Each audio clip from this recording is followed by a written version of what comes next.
Hi, my name is Talia. Welcome to Talia Nerds Out. Just gonna adjust placement a little bit. There we go. Just wanted to do a quick video. This is kind of inspired. Sorry, I just want to move these out of my way. This is kind of inspired by some of the videos that Triumphal Reads has been doing. Justin, if you haven't watched his channel, I recommend that you go and check him out. He does a lot of history reading and a lot of nature reading. And it's that latter subject theme that has prompted this video today. First of all, I need a drink of tea, Irish breakfast in my Poirot mug.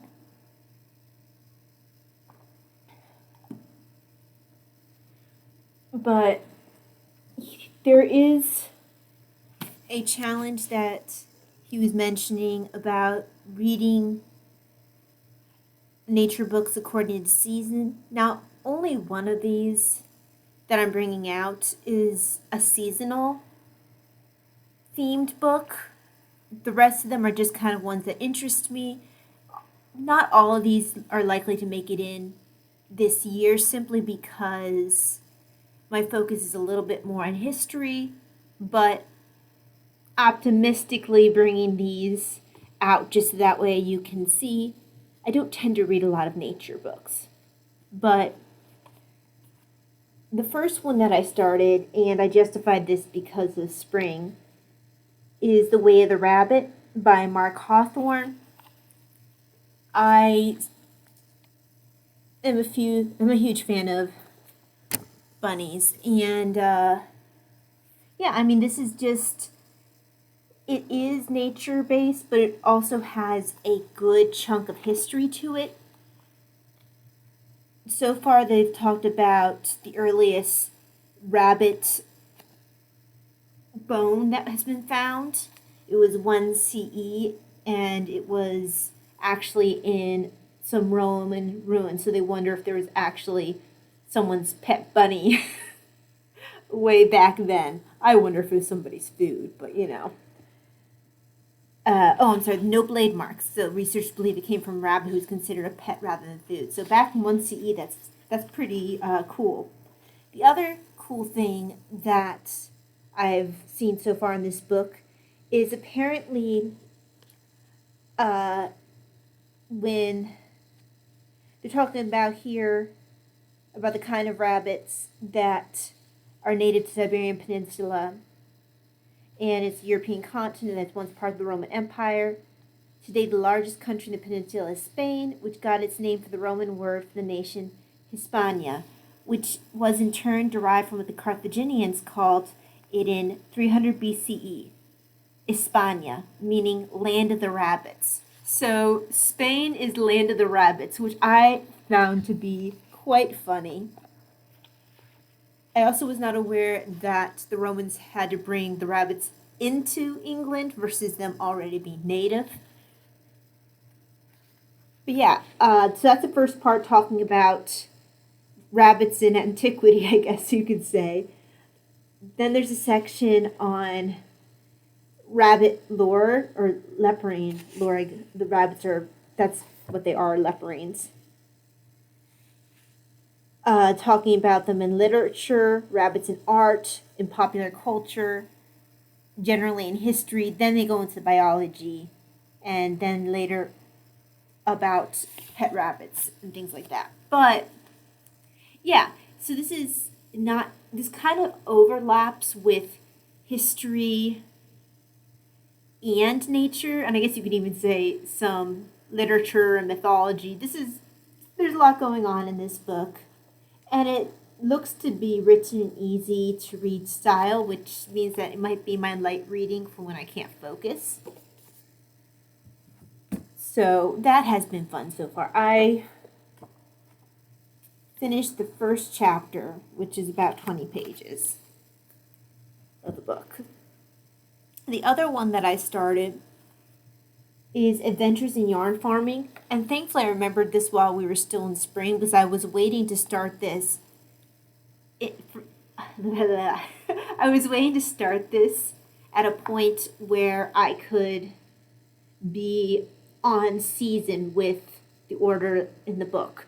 And what I mean is this book is broken into seasons. It starts off in the spring with fleecing and lambing.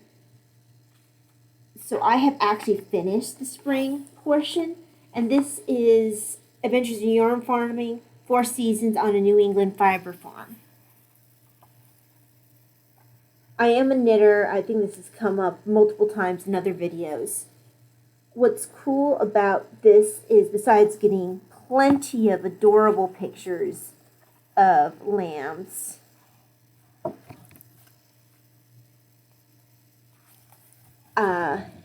there's a lot of fun facts about how they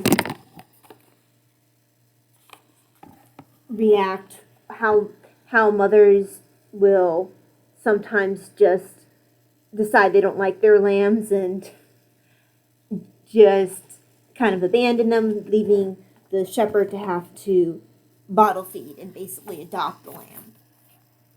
And sometimes there doesn't seem to be a discernible reason why the ewe decides that she doesn't want to mother her lamb. But yeah, this covers from, like I said, the beginning. We got shearing and lambing, then so that's spring, which is what I just finished. Then for summer, so once that starts, we've got looks like some grazing, getting lavender harvested, taking care of hay, getting the lambs freed from the moms a little bit more. Then in the fall, yarn dyeing. Well, first sending yarn to the mill, yarn dyeing, talking about sweaters, a little about goats, fiber festivals. Yeah, usually when I would go to a fiber festival, that would be in the fall. And I guess it makes sense, that's when all the dyeing has been done already and all that. I've been to a couple, one at Maryland, one at Shenandoah. I don't go anymore because of just mobility issues outside the home, but they have been quite fun in the past, although a bit hard on the wallet with all the yarny goodness. Now, winter talks about being a shepherd during the snow time, during the snow. Yeah, that's mostly like just dealing with the weather and the sheep. So this is an interesting book. It's part, I guess, memoir, but a good portion of it is just talking about dealing with sheep. That's her prepping the yarn, the wool after shearing. I wanted to find one with the lamb being born, because she does have a good picture for that.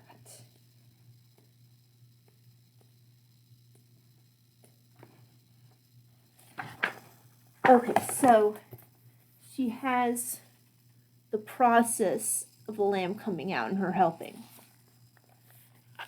And within here, there are some knitting patterns. I think there's some stuff about dyeing in here.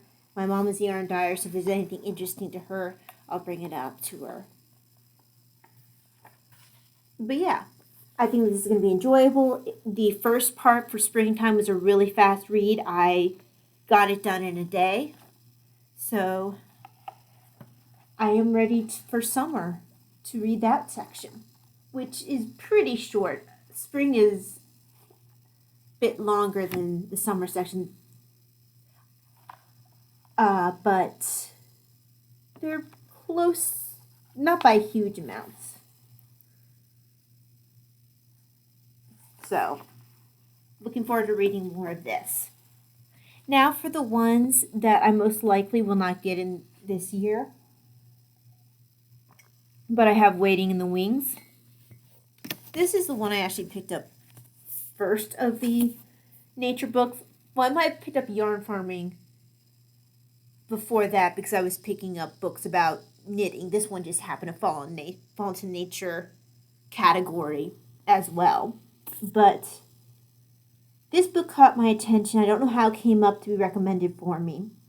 But What an Owl Knows, The New Science of the World's Most Enigmatic Birds by Jennifer Ackman. And I'm trying to remember why I picked this up. Making Sense of Owls, What It's Like to Be an Owl, Owling, talks about owl talk here, courting and breeding for owls, roosting and migrating, learning from the captive birds, owl and the human imagination, that won't be cool, how wise are owls. I think when I flipped through this, it looked like it was a pretty easy read. You do have, the owl has a spider in its mouth. Blah. There are some cool pictures of owls. I'm not showing you the picture of the owl with the spider in his mouth because that, bleh. Bunch of different owly pictures in the center. Yeah. It just looks like it'll be a quick read. I don't remember what it was in particular that drew me to the owl book, but I knew there was something about the style of how it was written. So eventually, whether it's this year or a different point, I will look forward to reading this. Now, when I picked up this book, I wanted to make sure I wasn't just getting another how to take care of your pet book. Because I read a lot of those kind of books when I was between the ages of 7 and 10. At that point, I don't think it was earlier than that. At that point, I was really into snakes. So when my sister was picking up books on cats and dogs, I was picking up books on snakes, including how to take care of them. At one point, I could recognize most snakes at sight. I still kind of remember some things, but it's been many years. But I wanted something that was not just a how to take care of your pet snake. So I found this. And why did I like snakes as a child? Because I had to be different, I guess. Everyone else liked dogs and cats and no one liked snakes, so I decided I was going to like snakes. Because. But anyway, this is called Men and Snakes, the full story of man's relationship, uneasy, weird, fantastic, with the snake, from the dawn of civilization to the present, by Ramona and Desmond Morris. And what I like about this is it seems like it's going to be a mixture of history, legend, and nature. Kind of a little bit of what I get a taste of in the Bunny book. Looks like, I was going to say at first it looked like a library book, but I don't think so. This is a 1965 book. And it kind of looks like it. I thought it caught a whiff of old book smell, but I'm mistaken. So some of the sections here, let's see if it gives me a chapter list. So snakes on the rocks, so that would be like wall paintings, snakes among the gods. I know that there's quite a few legends in regards to snakes. Snake in the Garden, that one's easy. Venom, Magic, and Medicine. Snakes and Violence. Snakes Larger Than Life. Oh gosh, I guess we're going to be dealing with some big snakes for that. Yeah. The Snake Exploited. The Snake is an Animal, Man and Snake. Oh, that's fun. Look at these drawings. I'm interested in seeing, okay, good. So these are like dragons. I know that when you read Tolkien, he alternates, and this happens a lot in legends and mythology in general, where they'll alternate between calling them a worm, a snake. Usually it's like a worm, a snake, a serpent, all to mean dragon. So, and then dragon can also be alternated with any of those. sea serpent. I'm sure the Norse world snake, I call it a world snake, it's the one that wraps around the world, the one that Thor, I think Thor was fighting the snake at the end, and not the wolf. I think Odin was fighting the wolf. Yeah, there's a Norwegian sea serpent. We'll probably see in here the Loch Ness monster, I believe. Or I would suspect. So yeah, I look forward to... Whites. That picture's interesting. I look forward to seeing how this will go. This looks like it is going to be quite interesting. Just the drawings alone in the kind of mythology section and the larger than life section looks like it'll be quite fun.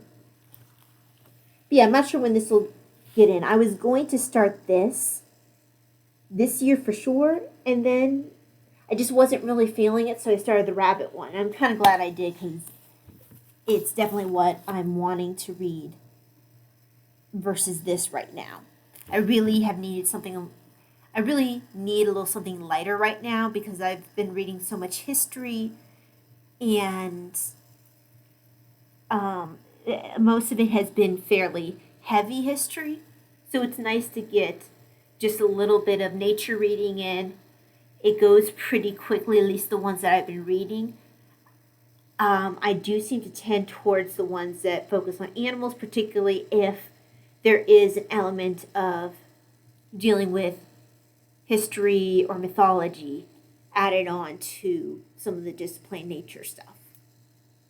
But yeah, that is my little part in reading. I can't remember, excuse me, I can't remember what the challenge is called. Check out Justin's channel. His channel is Triumphal Reads. He would have all the information for that. He is really into the nature reading. He seems to read a lot about birds. I know that he had a book about dinosaurs that he have pulled out. Rocks, I think. He has a whole slew of different areas that he covers when it comes to nature. A lot more of a range than I have here. So if that is an area that interests you, check out his channel. Like I said, he also reads a lot of history, particularly with a focus on antiquity, although I believe he enjoys medieval history as well. But yeah, that's about it for this video here. I will have one again later about some of the history that I have been reading, but this video I just wanted to focus on the nature books. So thank you very much for joining me today for another video for Talia Nerds Out. I hope that you have a very blessed day, and I will see you again next time. God bless. Bye-bye.